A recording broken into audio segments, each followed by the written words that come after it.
ஒரு நாளைக்கு ஒருத்தருக்கு எடுக்கலுமான சீனியின் அளவு எவ்வளோன்னு தெரியுமா?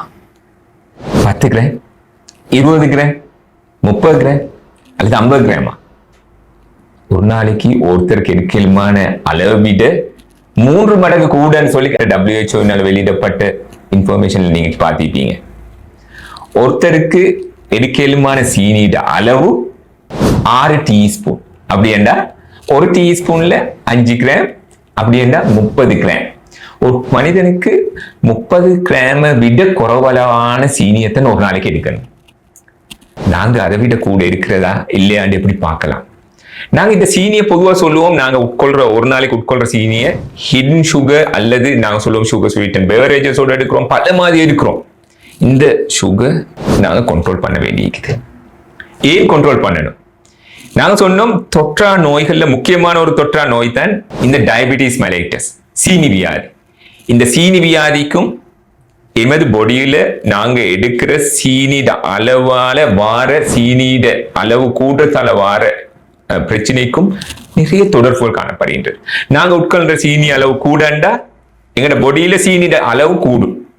அதனால இந்த தொற்றா நோய், அதாவது நீரிழிவு நோய், அதோட நாங்க சொல்லும் டயபிட்டிஸ் மெலைட்டஸ் அல்லது சீனி நோய், சீனி வியாதி வாரத்துக்கான காரணமா அமைகின்றன. இந்த சீனி வியாதி வந்தா என்ன பிரச்சனை? பல பிரச்சனை காணப்படும். அதை நாங்க சொல்லுவோம் மைக்ரோவெஸ்குலர் காம்ப்ளிகேஷன், மேக்ரோவெஸ்குலர் காம்ப்ளிகேஷன், எங்க கண் பார்வையில இருந்து இழக்கிறது, அதே போல கிட்னி பாதிப்பு, அதே போல ஹார்ட் அட்டாக் வரதுக்கான காரணிகள், இதெல்லாம் இந்த சீனி வியாதியோட தொடர்பாக காணப்படுகின்றன. எனவே நாங்க உட்கொள்ற சீனிட அளவு எவ்வளவுன்றதை நாங்க கட்டாயம் பார்க்க வேண்டிய தேவை ஒன்று இருக்கின்றது. நாங்க இப்படி அதை அளக்கலாம். நாங்க சொல்லுவோமே, ஒரு 5 பேர் இருக்கிற வீட்டுல ஒருத்தர் எடுக்கலுமான அளவு 30 கிராம்.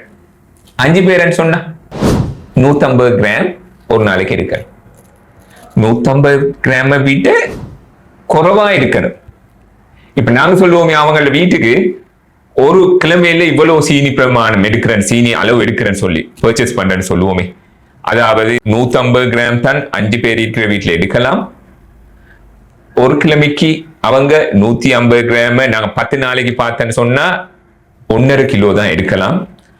ஆனா அவங்க 1.5 கிலோ விட கூட சீனி அளவுக்கு பாவிக்கிறேன்னு சொன்னா அவங்க எடுக்கிற சீனியின் அளவு கூட காணப்படும். எனவே நாங்க எவ்வளவு சீனி எடுக்கிறன்றது, எமது குறிப்பிட்ட நாளில் எடுக்க வேண்டிய சீனியின் அளவு எவ்வளவு என்பதை கட்டாயம் பார்க்க வேண்டியிருக்குது. நன்றி.